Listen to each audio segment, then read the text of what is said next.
adalah Bapak ini mengambil kesempatan dari musibah yang gue dapat. Itu. Jadi Bapak ini mengambil momentum di atas bencana, musibah yang gue dapat untuk dagangan dia. Dan juga salah. Kalau betul, gak masalah. Kurang terpuji hal yang dilakukan karena beliau adalah pedagang. Ketika kita ketemu dengan pedagang seperti ini, akan sangat seram. Berarti dia punya beribu-ribu cara untuk melakukan pembenaran atas dirinya. Hai sahabat Jemvlog, kembali lagi sama gua Antoni Saputra. Kembali lagi dengan saya, owner Pimpin Aquarium. Bagi yang baru pertama kali mengunjungi channel Pimpin Aquarium, saya mengucapkan selamat datang pada channel yang penuh dengan berkat. Karena prinsip kita dengan memberkati, maka kita juga akan diberkati. Karena kata orang tua, apa yang engkau tanam, itu yang engkau tuai. Jika kebaikan yang engkau berikan kepada orang lain, maka kebaikan juga yang akan kamu terima. Jika berkat yang kita lepaskan, maka berkat juga yang akan kita terima. Terima kasih. Silakan Anda sering berkunjung pada channel Pimpin Aquarium. Channel Pimpin Aquarium memiliki prinsip jika bisa murah, buat apa mahal. Itu sebabnya kita selalu memandu para newbie dengan memakai produk-produk yang DIY, yang semurah mungkin. Kita tidak menganjurkan para newbie untuk membeli produk-produk yang mahal, karena jika produk yang DIY, produk yang sama kualitasnya, buat apa harus membeli yang mahal? Itulah ciri khas dari channel Pimpin Aquarium. Pendapat dari Jemvlog yang menyatakan bahwa Pimpin Aquarium mencari keuntungan di balik musibah. Dan jika memang beliau merasa tersinggung akibat konten yang saya buat, padahal dengan tulus saya hanya mengucapkan rasa simpati saya akibat Glassphone yang crash. Jika dilihat dari keuntungan yang saya dapat, pertama, saya bergerak lebih cenderung pada ikan hias air laut, bukan pada ikan hias air tawar. Di mana para subscriber daripada Jemvlog pada umumnya adalah subscriber yang bergerak di bidang ikan hias air tawar. Dan pada umumnya hampir semua video saya juga selalu menunjukkan promosi di akhir daripada video saya. Yang kedua, jika konten tersebut bisa mengangkat jumlah viewer di YouTube Pimpin Aquarium, itu sama sekali tidak ada memberi keuntungan apapun terhadap Pimpin Aquarium. Karena kita sama sekali tidak mendapatkan uang sampai saat ini dari YouTube. Karena memang bukan itu yang kita harapkan. Kita hidup bukan dari YouTube, tetapi hanya dari kasih karunia Tuhan Yesus yang saya sembah. Dialah yang memelihara hidup saya dengan sempurna hingga saat ini. Dan saya tidak pernah hidup meminta-minta.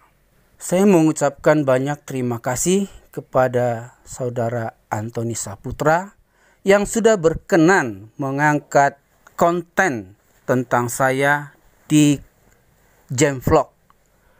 Walaupun mendapat respon positif dan negatif, walaupun kebanyakan adalah respon negatif. Karena itu adalah penggenapan firman dari Alkitab yang saya percayai, 2 Timotius 3 ayat 1 sampai 5. Jadi ini adalah bukti bahwa Alkitab yang saya percayai adalah sungguh benar. Silakan bagi Anda yang mengerti Alkitab, Anda buka 2 Timotius 3 ayat 1 sampai 5. Jelas sudah digenapi. Saya adalah subscribernya dari Jemvlog. boleh admin dari Genvlog mencek kapan pimpin akuarium menjadi subscribernya Genvlog, apakah baru 2 minggu terakhir atau sudah lama. Saya adalah murni seorang penghobis, dan saya penghobis khusus ikan hias air laut. Dan saya benar-benar sebagai hiu maniak. Karena siapapun yang memelihara ikan hiu akan selalu saya ikuti perkembangannya. Nah, sejak Genvlog memiliki marine tank predator ikan hiu, sejak itu saya sudah menjadi subscribernya Genvlog. Karena saya adalah pencinta ikan hiu atau predator ikan hias air laut lainnya. Jika disebut pedagang adalah terbalik. Saya adalah penghobi yang sekaligus menjual ikan kepada sesama penghobi. Jadi kalau dikatakan full sebagai pedagang, bukan. Saya adalah penghobi total terhadap ikan. Adalah orang gila jika disebut memiliki hiu dalam satu tank 20 ekor, itu mungkin hanya Anda temukan pada pimpin akuarium Medan. Silakan Anda temukan di tempat lain yang segila dari pimpin akuarium Medan yang mengkoleksi jenis-jenis predator ikan hias air laut. Pimpin akuarium juga subscriber daripada Mas Gio. Karena pimpin akuarium sangat senang melihat cara Mas Gio menerangkan bagaimana sistem-sistem pemeliharaan ikan hias air tawar. Sedangkan pimpin akuarium menjelaskan bagaimana sistem dasar memelihara ikan hias air laut. Karena ikan hias air laut dengan air tawar itu kebalikan, jadi bertolak belakang. Jika Mas Gio menerangkan bagaimana cara menyusun busa atau biofoam, yaitu harus memakai yang kasar, lalu medium, lalu yang paling halus di paling bawah. Sedangkan pada marine fish itu kita terbalik. Yang paling atas kita pakai adalah yang paling halus. Karena kita tahu ikan hias air laut tidak melepaskan kotoran dalam bentuk padat. Sehingga kita memerlukan mikro. Sedangkan media biofoam yang kasar itu adalah sebagai media bakteri kita manfaatkan. Kemudian sistem filtrasi. Sistem filtrasi pada ikan hias air tawar yang harus disedot adalah dari dasarnya. Sedangkan pada ikan hias air laut yang harus kita sedot adalah dari permukaannya. Jadi sangat berbeda sekali. Jadi saya minta maaf jika Mas Gio, Mas Antoni Saputra merasa tersinggung atas konten saya. Itu adalah hanya spontanitas saya sebagai subscriber menyatakan bahwa saya turut simpati atas kejadian musibah yang dialami Saudara Antoni, karena peristiwa ini juga sudah terjadi pada Mega Marine Tank di Dumai. Dan hingga saat ini saya masih memandu agar Mega Marine Tank yang ada di Dumai sampai saat ini sudah berjalan. Dan ikan yang saya kirimkan ke Dumai semua dalam keadaan sehat walafiat. Karena ikan yang saya kirim adalah ikan yang saya rawat sendiri. Jadi itu yang saya katakan. Saya adalah penghobi berat dari ikan hias air laut. Kalau dikatakan pedagang total, pedagang hanya mencari keuntungan. Saya adalah benar-benar seorang penghobi sejati. Silakan Anda buktikan bahwa pendapat saya mengenai kematian ikan akibat memakan ikan lele yang mengandung formalin adalah salah total. Silakan Anda selidiki dan Anda pelajari, karena saya sudah sangat sering berkecimpung dengan namanya racun-racun yang ada pada ikan hias air laut.